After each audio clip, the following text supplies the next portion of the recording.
We're here in Monte Carlo for the Rendez-Vous de Septembre. For AM Best TV, I'm Richard Banks. I'm joined now by Kathleen Reardon, who's CEO of Hiscox Re and ILS. Kathleen, welcome. Hello, Richard. Thanks for having me. So you're back in Monte Carlo after 3 years away in a new role. What's the message you're bringing to Monte Carlo this year? First of all, I'm excited to be here representing Hiscox, a brand that I've admired for a very long time. And our key message is we're here to do business. We have a refreshed leadership team. I joined 20 months ago. We had Vincent Prabis, our head of ILS, join about a year ago. Matthew Wilkin joined us in January. So decades worth of experience, industry contacts. So we're here and ready to go. And also we addressed our re-underwriting and loss trends several years ago. So we're on the front foot. We've addressed attachment points and structures, and we're ready to step up to the increased demand to support our clients. So that's a really important point, because one of the big topics of conversations this year has been about rebalancing of portfolios. What opportunities does that present for Hiscox Re? I would say property catastrophe represents the best growth opportunity.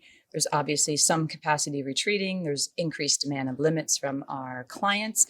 And that's all at the same time with other larger dynamics going on. So you'll see us focusing on, at the very least, on that line of business for growth opportunities.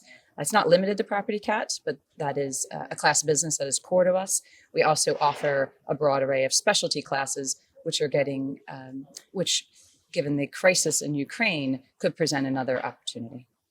So we're in a very different dynamic from perhaps previous Monte Carlos. What role is there for alternative solutions, if you like?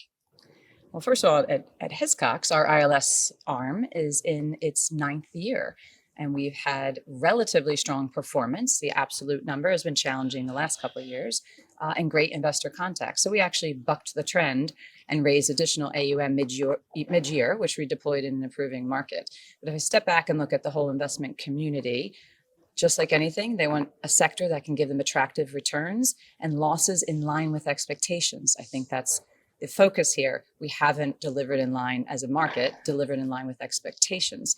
So the investors that have been around for a long time and seen the profitability that our sector can add, and those that are watching the momentum that is increasing for the future 1/1 renewals and beyond, will remain interested in the sector. So a lot of talk here in Monte Carlo about a hardening market. Some people even talking about a hard market. Those are conditions that perhaps some people won't have operated in before. Who's going to be successful in that environment?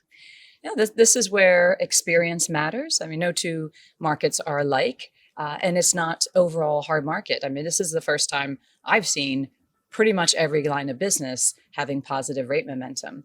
But there's pockets that are hard, like retro, cyber, Florida, the renewals in Florida, they just didn't get done. That is definitely a hard market. Other parts of the portfolio are hardening. So if you look at North America property cat, there's going to be increased limit, and that will help harden that market. Europe, I expect Europe to follow, and also the crisis in Ukraine should also provide some rate. Kathleen, thank you very much indeed for joining us. All right. Thanks for your time. For AM Best TV, I'm Richard Banks.